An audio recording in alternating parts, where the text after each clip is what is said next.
Salut les potos, aujourd'hui on se retrouve pour une nouvelle vidéo. Bientôt les 100 abonnés, c'est super cool.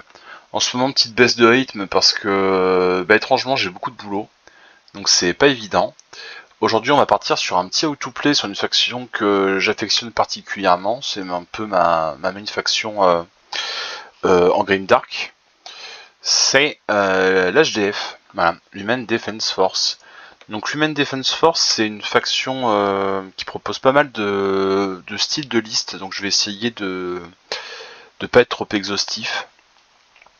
Mais c'est une faction qui va toujours tirer. Voilà, quoi qu'il arrive, elle va faire à peu près que ça, mais elle peut le faire de plein de manières.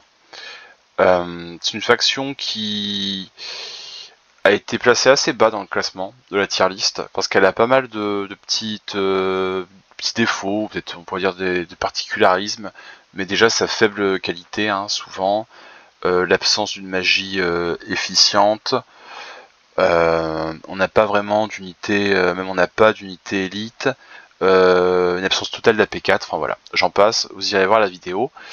On va commencer le propos par les héros, parce que les héros vraiment c'est la pierre angulaire de l'armée, hein. Sans les héros on fait rien.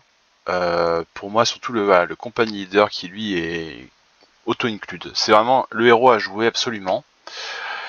Ce héros en fait il apporte plein de fiabilisation. Voilà, il apporte plein de fiabilisation. Fiabilisation au CAC avec le Drill Sergeant, fiabilisation morale avec Enforcer, le Castor 2 qui est pas ouf, le Double Time qui est vraiment top, le Tech Game qui est auto-include en fait au même titre que le héros, hein, à mon sens. Et le Focus Fire qui peut être intéressant parce que comme on n'a pas beaucoup de, justement comme on n'a pas d'AP4, ça peut apporter une source d'AP4 en fait, parce qu'on a de l'AP3. Donc pourquoi pas voilà, avoir un petit munitionneur dans la liste, histoire d'aller poser la petite AP qui manque pour faire un petit peu plus le boulot. Au niveau des options, on va passer dessus rapidement, c'est pas super intéressant. C'est des options surtout voilà, suivant avec quelle unité en fait vous voulez mettre le héros. Petit point sympa, j'aime bien l'Energy Fist, il est cool. Ça peut permettre vraiment de donner un peu de répondant au corps à corps et dans certaines unités il est vraiment intéressant. Le Storm Leader lui c'est le même. Voilà, c'est le même. Il coûte un petit peu plus cher, il est Strider aussi, mais c'est les mêmes aptitudes. Et lui en fait la différence notable en gros c'est son option Trop Trooper qui lui accorde Ambush. Parce qu'en fait c'est le héros qui va pouvoir accompagner nos unités avec Ambush. Unité qu'on va aller voir dès maintenant d'ailleurs. Voilà, ce sont les Stormtroopers. Voilà, Storm Leader, Stormtroopers, c'est la logique, c'est une logique qui est suivie dans quasi toutes les armées de Grimdark. Et c'est notre seule unité, je crois, avec Ambush. Même j'en suis sûr. C'est notre seule unité avec Ambush. C'est une unité qualité 4, défense 4, donc du point de vue de la faction, c'est plutôt honorable. On y retrouve la radio de terrain. Alors ça, la radio de terrain, c'est vraiment, enfin la file radio, c'est vraiment une option qui est super intéressante. En gros, ça permet de recevoir les ordres, hein, donc les ordres, les voici. Voilà, à 24 pouces. Donc il faut bien sûr, comme condition préalable, faire que votre héros rejoigne une unité, comme une infanterie squad par exemple, que cette unité ait la field radio, et à ce moment-là, il pourra communiquer avec une autre unité ayant une field radio. Voilà, donc à 24 pouces au lieu de 12. Et ça permettra de leur apporter les bonus. Cette petite unité, une ambush, pour moi il faut jamais cracher dessus. Ça peut être intéressant, ne serait-ce que d'un point de vue tactique. On est sur une unité à 110 points. Voilà. Je suis pas super certain d'y adjoindre le héros. C'est une unité perso que je ferais plutôt venir sur table un peu discrètement. C'est une unité qui a accès à des options assez intéressantes quand même. Voilà, petit tir à P4, le sniper, d'autres trucs sympas. Mais c'est pas une unité que j'ai beaucoup joué à présent. Moi j'ai plus dans un rôle tactique. Pour moi elle a rien de décisif. Mais ça peut être vraiment précieux, surtout dépendamment de la liste, du reste de la liste en fait. Parce que si vous avez une liste très statique, il va falloir trouver des outils de mobilité. Et les Stormtroopers en font partie. Moi pour ma part je joue une Human Defense Force assez mobile. parce que dans un jeu d'objectifs, pour moi, ça me paraît indispensable. Et si on se débrouille bien, on peut vraiment avancer. Nos unités, disons, de ligne. Alors les conscrits, eux, ils sont top. Hein. Bon, c'est de la 6+, 5+, mais c'est 75 points. Il y en a 10. Donc 10 PV pour 75 points, déjà, je trouve que ça fait un bon chausson, dirons-nous, pour le compagnie leader. Ça lui apportera vraiment la résistance supplémentaire. Donc moi, c'est vrai que souvent, les compagnies leaders, comme ça, je les joue soit solo, en les cachant, ils sont faciles à cacher, soit je les cale dans une unité de conscrits. Voilà, ça fait 10 points de vie de plus. Les conscrits, on peut aussi les jouer par 20, mais par 20 par exemple, encore une fois avec un compagnie leader. Et ce compagnie leader, on pourrait lui mettre par exemple Hold the Line. Et du coup, ça nous permettra d'avoir une unité de conscrits indémoralisable. Donc ça peut être intéressant. C'est des options, voilà, c'est des options qui sont là en vol à vous les attraper. Maintenant, ça dépend vraiment de ce que vous allez faire par derrière. Mais en tout cas, les conscrits, par exemple, c'est des unités qui sont intéressantes pour protéger vos blindés. Parce qu'en gros, c'est une liste que vous allez faire avec l'Human Defense Force, vous allez toujours tirer, quoi qu'il arrive. Il y a plusieurs manières de le faire, et c'est une armée qui peut vous permettre de jouer beaucoup d'infanterie ou beaucoup de blindés. Pour moi, le meilleur compromis, c'est de jouer des deux. Parce que les blindés, ils ont des sacrés défauts. Un battle tank, s'il prend un dégât au corps à corps, aussitôt il va tester au moral. Donc il va tester avec une qualité 4. Donc c'est le genre de choses qu'on aimerait bien éviter. Et ces petites unités pas chères vont permettre d'écranter, ou en tout cas de nous faire gagner du temps. Voilà, sur un adversaire qui avancera un petit peu vite. De manière à pouvoir l'entamer un peu plus. Donc les conscrits, très bonne unité. À l'inverse de l'infanterie squad, qui est une unité que j'aime moins. Voilà, c'est une unité que j'aime moins. Après, c'est une question de goût. C'est du 5+, 5+, il faut dire. C'est une unité qui, selon moi, va avoir besoin d'être fiabilisée. Encore une fois, avec le compagnie leader à 90 points, donc. Que moi, j'aime bien voilà, faire descendre à 85 en mettant le Master Pistol. L'infanterie squad, c'est une unité qui est pas inintéressante une fois qu'elle est buffée avec un tech aim. Parce que dans ce cas-là, elle tapera à 4+. Et c'est vrai que souvent, on va bien aimer les jouer par 20. Si on les joue par 20, systématiquement, on leur mettra le medical training. Ça, c'est obligé. Peut-être que suivant les besoins de la liste, on mettra une radio. Voilà, ça c'est possible. De mettre une radio suivant les besoins de la liste pour faire comme je vous l'ai expliqué. Le compagnie standard qui est pas dégueu. Honnêtement, c'est une option intéressante. Le compagnie standard, ça va vous permettre de donner à 2 unités à 12 pouces, en gros, une +1 pour le prochain test de morale. Voilà, +1 pour le prochain test de morale, et en plus, ça fonctionne avec la radio, mais dans ce cas, il faudra se passer du medical training qui, selon moi, est trop important. Dans cette unité-là, on va pouvoir aller mettre vraiment des options d'armes intéressantes. Par exemple, on va y trouver de la P4, ce qui nous manque cruellement.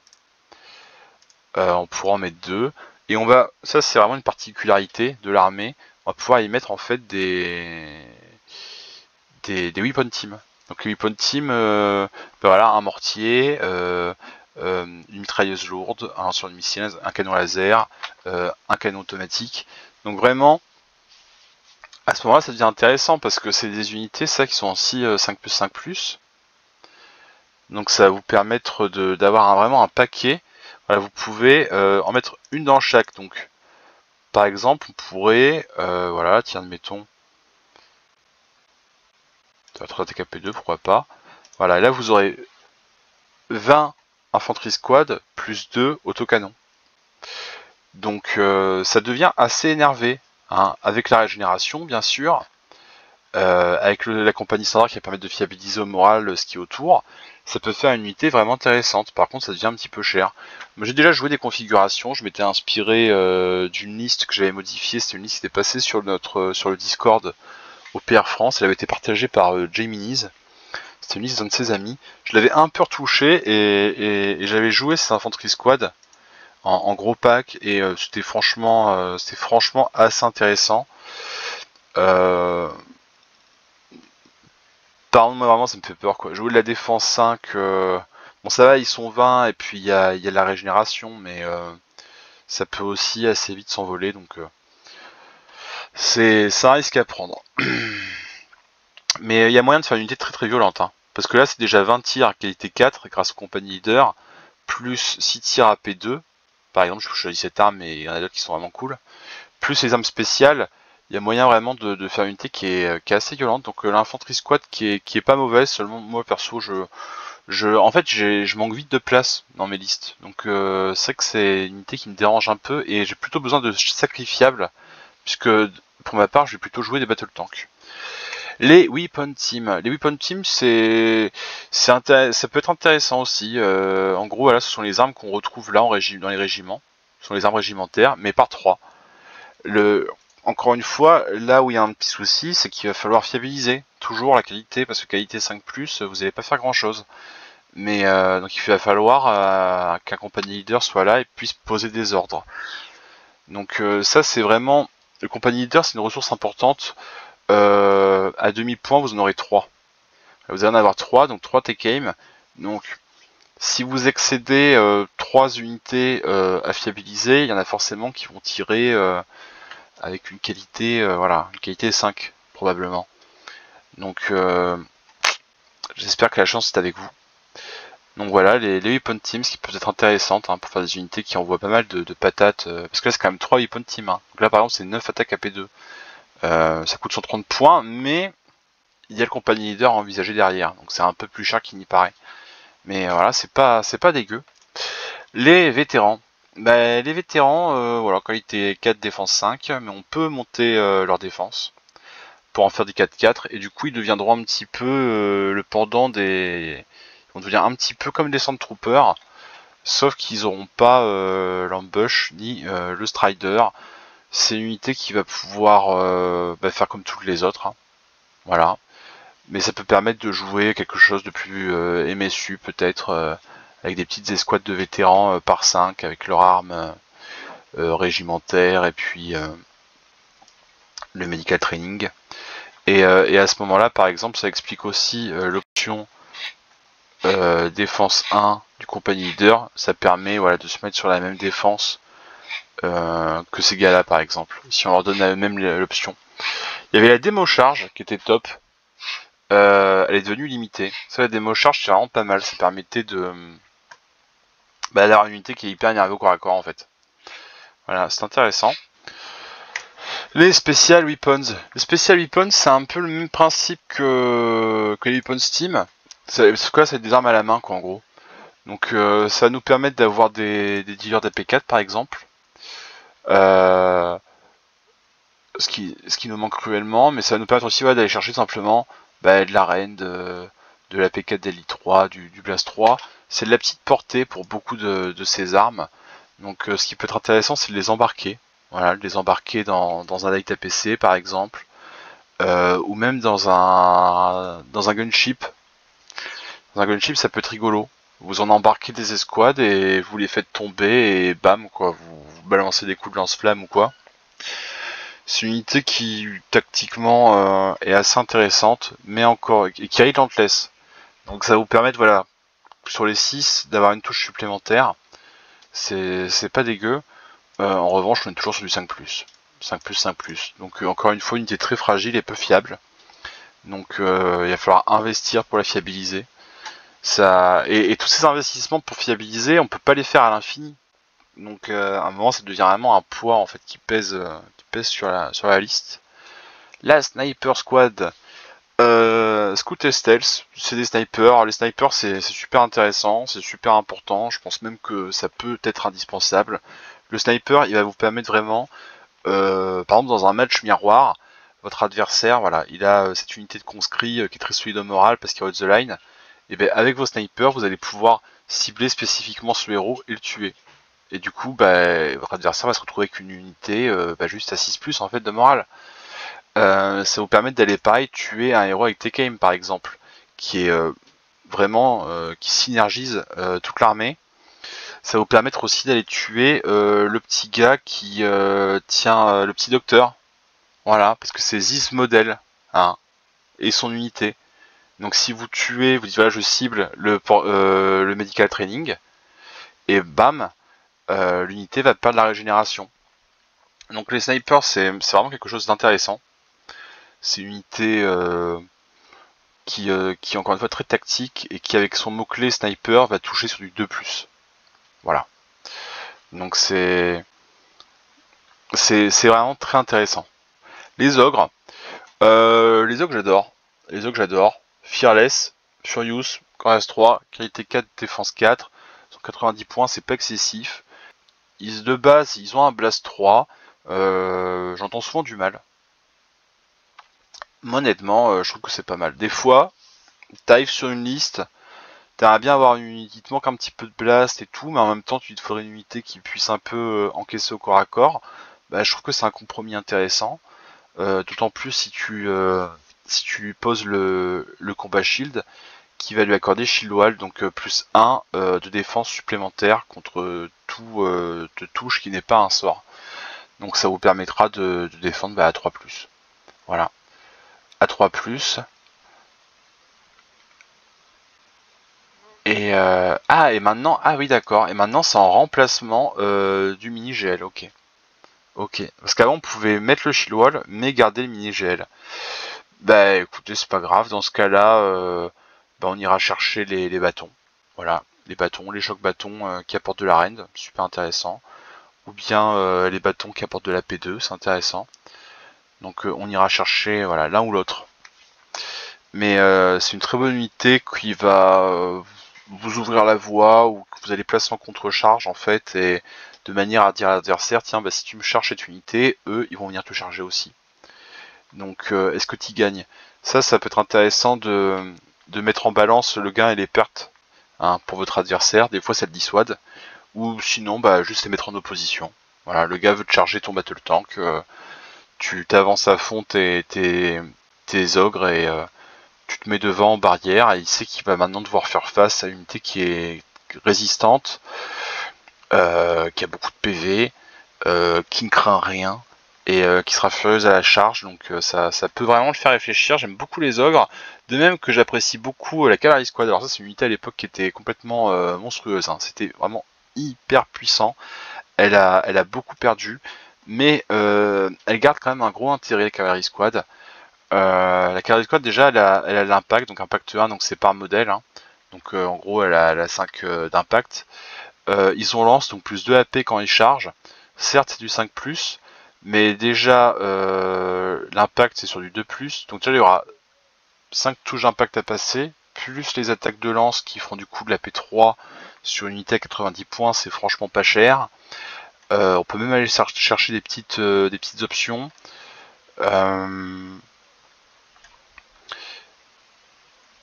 On peut être amené à... C'est une unité qui va voilà, qui est vraiment pas résistante, donc on va quand même y faire attention, mais si on la perd, on va pas trop la pleurer.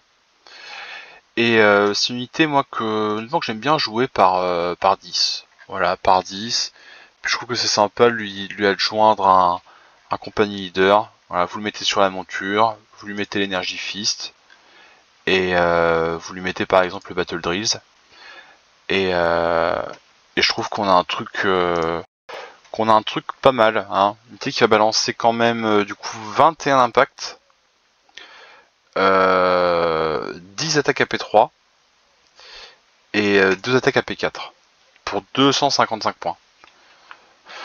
Donc c'est pas super cher. Donc c'est peut-être une unité qui peut être assez létale parce qu'elle sature, mais il faut pas perdre de vue qu'elle est tout de même fragile. Il y aurait aussi l'option du double time en cette situation, qui peut être sympa. Moi à l'époque je jouais une liste en gros avec des unités de cavalerie et des tanks et tout le monde avait double time, et ça me permettait d'avancer très très vite et de me repositionner très facilement. Donc c'est assez perturbant pour l'adversaire et ça permet de gagner toujours l'initiative. Et donc là c'est une unité hein, qui va vous permettre de pouvoir aller faire du chaff par exemple. Ça peut vous permettre aussi d'aller... donc voilà, une unité que je trouve vraiment très intéressante. Ça va vous permettre de faire du chaff, ça va vous permettre de vous placer en cordon aussi. Ça va vous permettre aussi avec le phase de vous rendre assez facilement où vous voulez. Donc non, c'est une unité assez redoutable hein, parce que encore une fois, ça met en balance le gain à les pertes, hein, parce que l'adversaire va vous charger, il y a ce gros pack derrière qui est hors de portée de le charger tout de suite, mais qui sera porté ensuite. Voilà, il va y réfléchir à 2 fois. Et puis à 295 points, ça commence à faire un pack qui a un peu de valeur, mais je trouve que c'est encore de l'ordre des pertes négligeables, à condition bien sûr de ne pas le perdre bêtement en une manche. Mais c'est vraiment une unité qui est très très intéressante, à mon sens. Les APC, donc l'APC c'est votre transport. On va apprécier y mettre les unités style Special Weapons par exemple. Voilà, Special Weapons, pourquoi pas des ogres. Et pour y aller, sortir et attaquer quoi. Hein. Les ogres sortent, ils chargent, les Special Weapons sortent et tirent. Ça va vraiment être le principe en fait, se rendre à un endroit, faire sortir l'unité bien méchante et essayer de taper le plus fort possible. L'armored truck qui peut aussi faire office de petit transport. C'est pas une unité que j'ai beaucoup joué.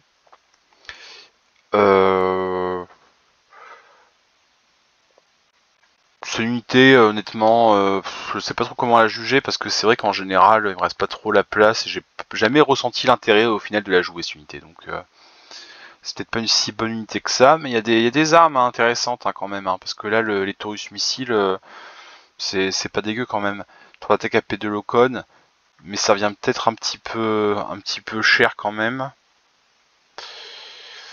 Ouais, je suis pas hyper fan de l'armored truck, mais dans certaines configurations, pourquoi pas.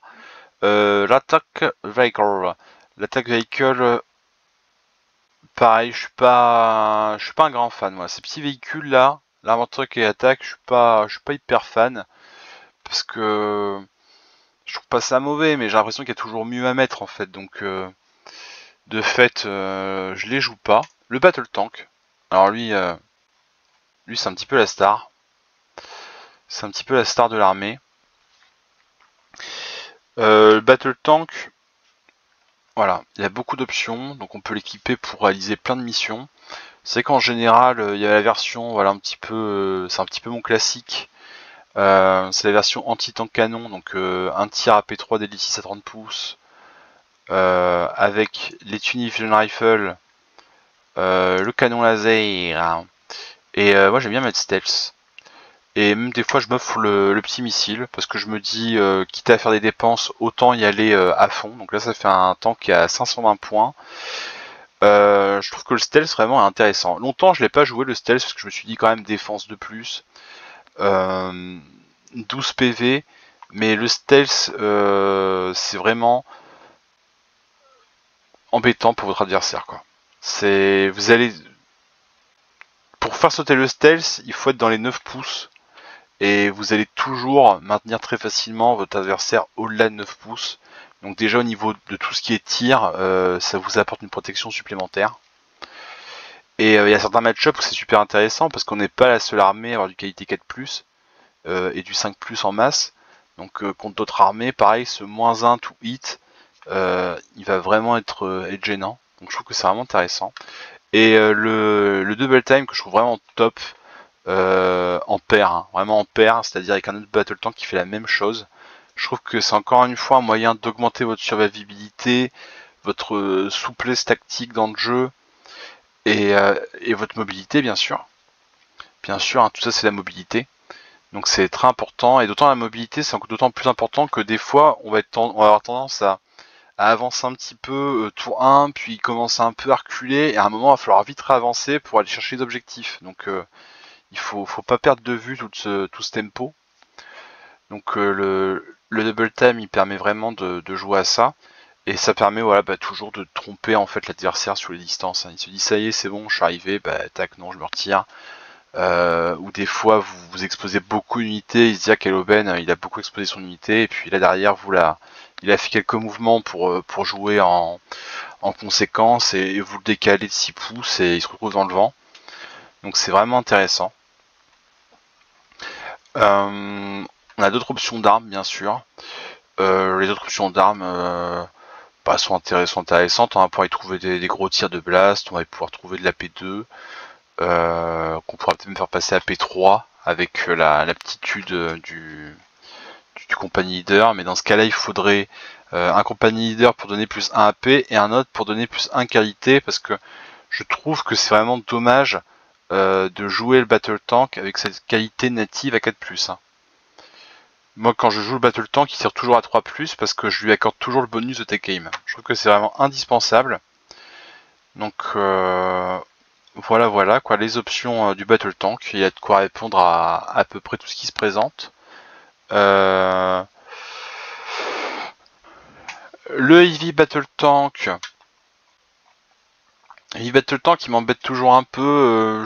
Pour autant je le joue, mais il lui manque des trucs. Voilà, il lui manque des trucs. Moi je le joue parce que je sors la figurine, je joue pour l'occasion le Rogaldorn que j'avais adoré assembler et peindre. Mais honnêtement, je pourrais faire une config et vous montrer que je peux faire la même en mieux, pour moins cher, avec le Battle Tank.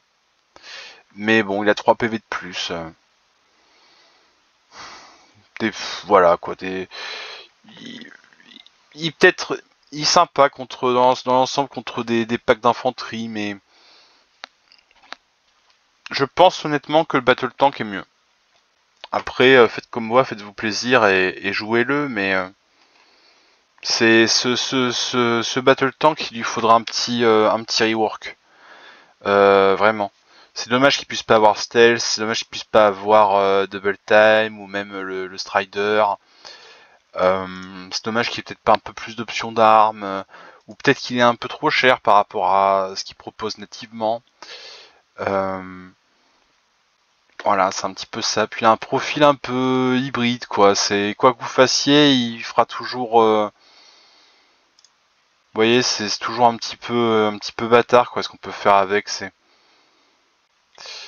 Mais après, pour autant, je le joue. Hein. Il est pas mauvais. Hein, mais bon. Le Super Heavy Battle Tank, ça j'en parlerai pas. Je connais pas le format. Le Lightwalker. Alors Lightwalker, il a changé. Il était un peu mieux avant, je trouve. C'est pas mal un Walker. C'est pas mal. C'est une petite unité qui a des bonnes armes. Voilà, qui a des bonnes armes. Si t'as KP3, franchement, c'est super intéressant. Alors là, je trouve vraiment que ça vaut le coup de lui mettre le plus 1 AP. Si t'as KP2, si t'as KP3 d'Elite 3, avec des portées intéressantes. Hein. Lui, c'est un petit. Honnêtement, c'est un petit monstre. C'est un petit monstre. Il est vraiment sympa. Lightwalker est vraiment sympa. Le Support Vehicle, donc lui, c'est la figurine que vous connaissez souvent, c'est le Basilisk, en gros. Support Vehicle, moi j'aime beaucoup. C'est une unité qui est pas chère, 135 points. Il a une trench, donc ça met moins de 2 à la touche à votre adversaire. Donc ça le rend beaucoup plus résistant qu'il n'y paraît avec ses 6 PV. En plus, c'est une unité, suivant comment vous la jouez, vous allez pouvoir la mettre dans des endroits complètement inaccessibles et complètement invisibles. Donc ça peut vraiment devenir l'unité impossible en fait à descendre pour votre adversaire. Il a l'aise dans pas mal de rôles. Hein. Voilà, on a du blast avec de la P2, donc pour aller chercher des profils plutôt élites. On a les 6 attaques AP3 Locon, ça c'est vachement intéressant. Et donc voilà, Tuinard, hein, donc anti-aérien. Donc c'est vrai que c'est top pour aller chercher des cibles avec stealth, mais aussi des aircraft avec leurs règles qui les rend assez résistants. Là c'est rigolo ça. Le basic missile, donc vous avez un tir. Hein, voilà, un seul tir, il est reliable, hein, donc sur du 2+. Ça c'est un mot-clé qui a été ajouté un petit peu parce qu'au début dans la première itération s'y était pas, donc c'était un peu voilà un peu chaud. Mais voilà, 12, un blast 12 AP4 et l'artillerie canon, donc 36 pouces, sur attaque blast 3, un direct AP1. Pour ma part, c'est l'option que je joue le plus parce que souvent c'est ce qu'il me faut dans mes listes. Mais les autres options voilà, sont tout à fait valables.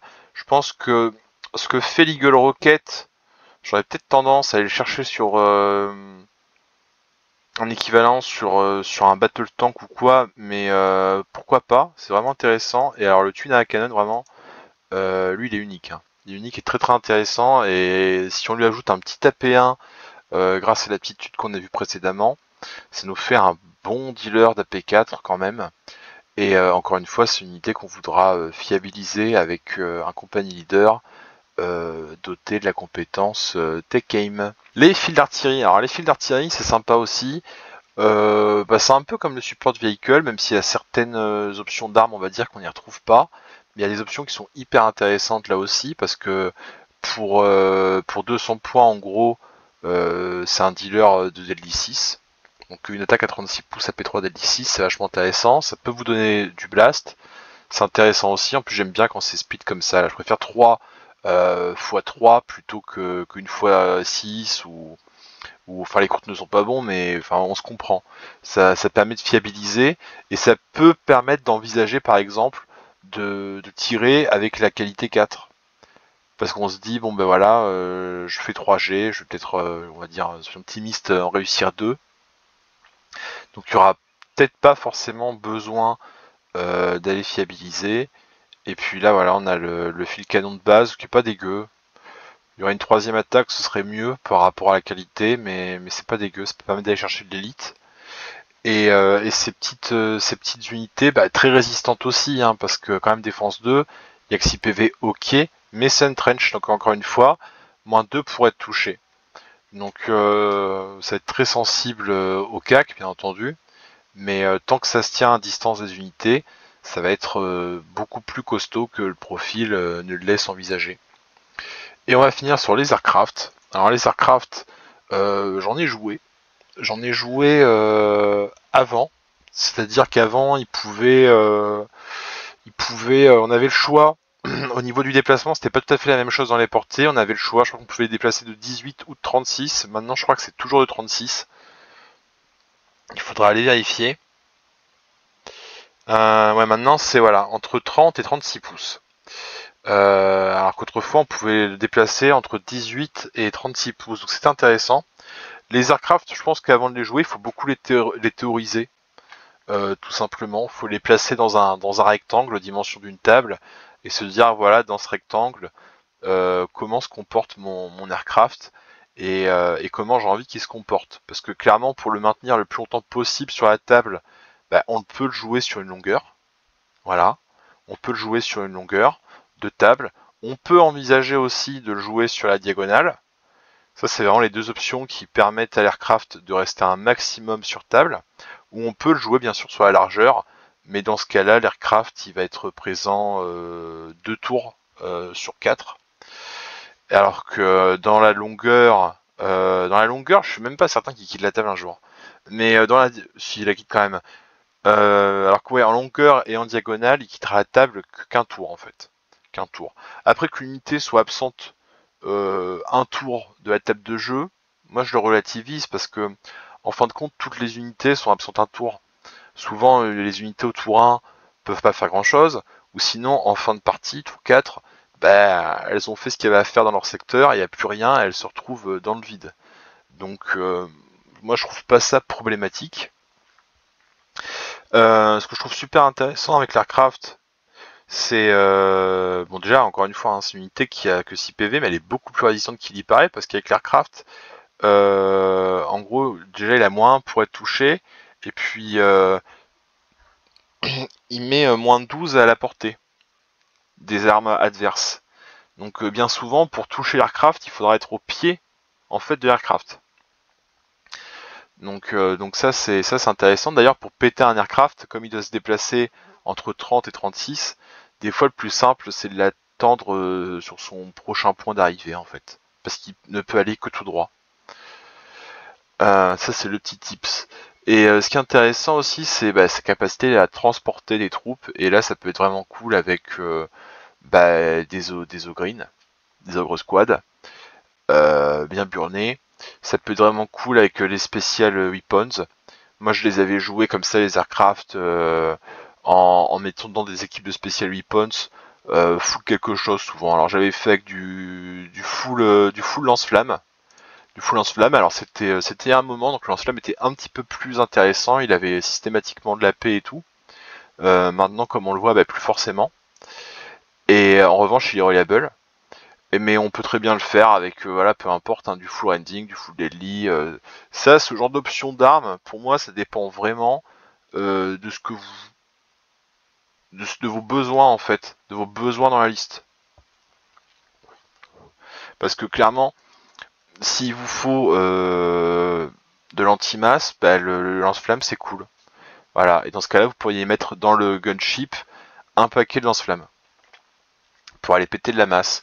Si c'est les régènes qui vous font peur, bah, il y a le drum rifle, qui a une portée un peu assez honnête en plus. Voilà, donc tout dépend de ce que vous voulez faire. Après, je trouve que la maître stat un petit peu, c'est la P4, qui permet vraiment de faire beaucoup de choses. Mais parfois la P4, c'est pas le plus adapté. Et niveau armement, quand même, niveau armement, c'est pas les unités les plus violentes, clairement. On a le strike missile, qui quand même est sympathique. Et d'ailleurs, qui fait de votre light gunship un bon chasseur d'aircraft. Donc ça, c'est pas inintéressant.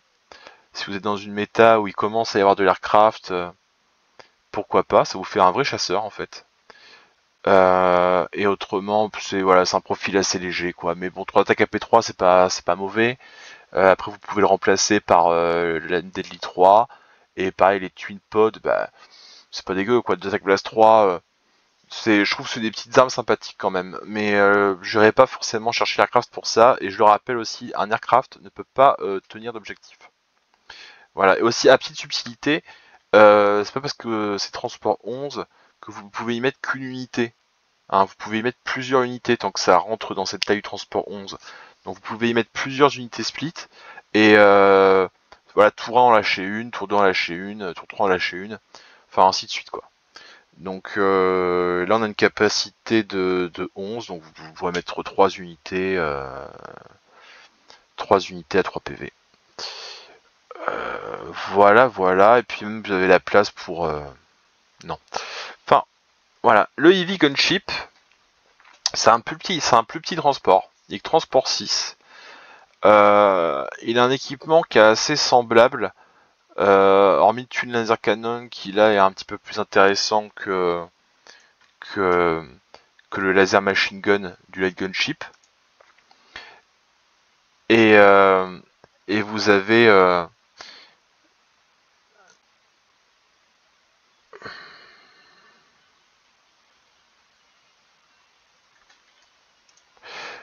Et maintenant le Heavy Gunship.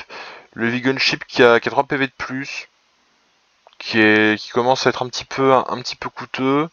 Il a moins de transport, par contre il est plus violent quand même. Il est plus violent parce que déjà nativement on a le Tula Laser Cannon qui est une option assez redoutable et c'est vrai qu'on peut remplacer les Fury missiles. D'ailleurs je pense qu'on doit le faire honnêtement par une autre paire de canons laser. Et là vous avez une unité, vous avez un chasseur de véhicules assez intéressant. D'ailleurs de vous présenter l'unité, ça me donne envie un peu de la jouer parce que j'ai pas encore essayé cette Heavy Gunship. Il y a tellement de choses en fait à essayer, tellement de configurations à essayer aussi que c'est compliqué de maîtriser chaque unité. Mais c'est que le Heavy Gunship il se rappelle un peu à moi et je me dis tiens, c'est vrai que je voulais le jouer. Il faudrait que je passe le cap parce que ça peut être vraiment un redoutable chasseur de blindés. Hein. Là c'est le bombardier d'assaut. C'est vraiment pas mal. Voilà rapidement pour les profils. Maintenant, ce que je peux vous proposer, c'est d'aller voir quelques listes. Donc j'en ai préparé 2, il y en a une troisième qu'il aurait fallu que je prépare. Là ici j'ai 5 points de trop. Bon en gros les 5 points après on peut les trouver, hein. Peut-être que j'ai dû... Enfin c'est pas compliqué d'aller les enlever. Par exemple enlever une arme spéciale d'un ogre ou quoi. Mais en gros, le principe il est simple. 3 compagnies leaders pour 3 véhicules à fiabiliser.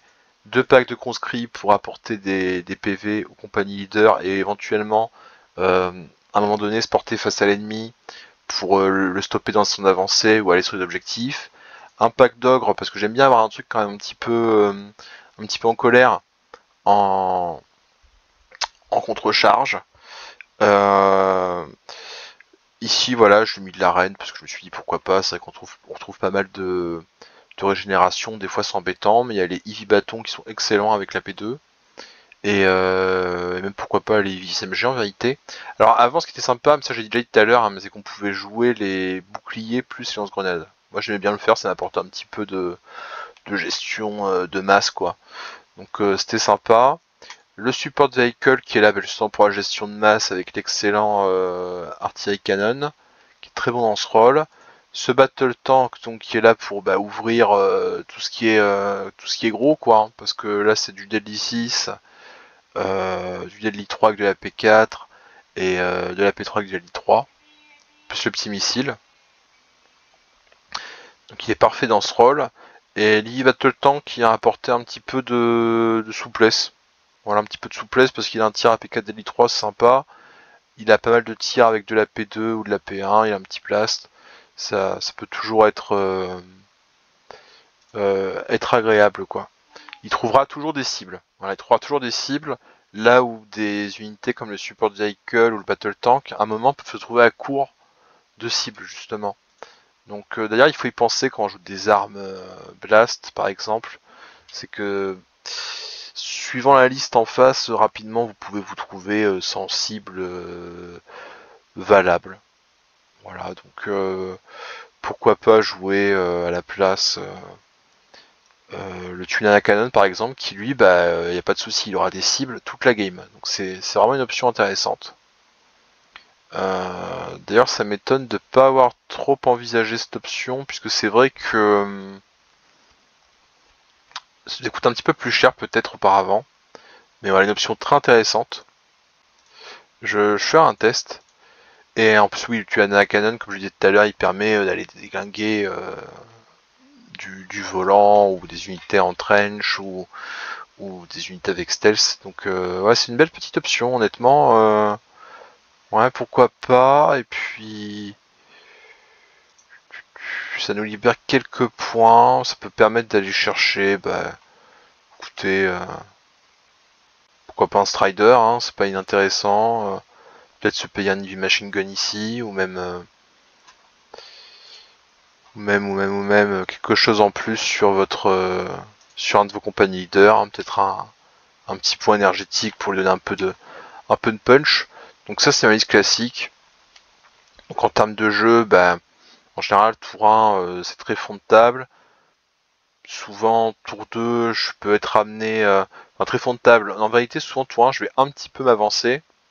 Tour 2 je vais un petit peu reculer et en général je vais avancer sur le tour 3 et le tour 4. Voilà, si le plan se déroule sans accroc. Une autre liste. Non, ça c'est celle qu'on a vue. Là c'est une liste un petit peu sur le même principe mais avec des cavaliers. Donc on retrouve ce support vehicle mais avec le twin AA parce que la P3 m'avait l'air importante dans cette liste. Les packs donc de cavaliers pour avancer assez vite. En combinaison avec le double time des battle tanks. Donc ça peut vous permettre de charger très très vite, hein, parce que un pack de cavalier déjà il est fast, donc il court à 16 et vous allez pouvoir lui rajouter 6 points. Donc on passe à 22 et comme il y a déjà les deux double time, on peut même passer à 28 pouces. Donc ça fait un gros déplacement. Et on peut même aller encore plus vite, hein, et là on a vraiment une mobilité fulgurante, mais en donnant aussi le double time aux compagnies leaders. Voilà. Et on les fait avancer un peu que les battle tanks, puis ils sont avancés entre eux, et enfin ils chargent. Ça, comme je disais plus tôt dans la vidéo, c'est super intéressant le double time pour déjà un peu le main game et le côté tactique. Donc là, clairement, pour en revenir à la liste, en tout cas, c'est une liste où les tanks vont charger des gros, à l'exception de ce tank-ci qui va avoir une option d'arme qui va lui permettre d'aller chercher des packs vachement costauds d'infanterie, parce qu'on pourrait les craindre. Celui-ci, bah, c'est le même que dans la liste précédente. Les packs de Cavalry Squad qui sont vraiment intéressants parce qu'en charge, donc ils ont un P3. Un P3, ils vont saturer pas mal aussi.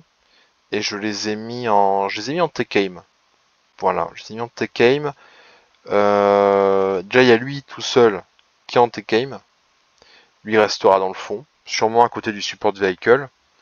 Et sûrement placé de manière d'ailleurs un peu à trianguler et avoir les autres battle tank aussi à portée. Mais lui, je l'ai placé en double time quand même pour jouer la vitesse. Mais lui, ouais, je l'ai laissé en tech aim parce que c'est important de fiabiliser un minimum quand même. Et dans ce cas-là, comme il y a deux tech aim, je fiabiliserai en priorité les battle tanks.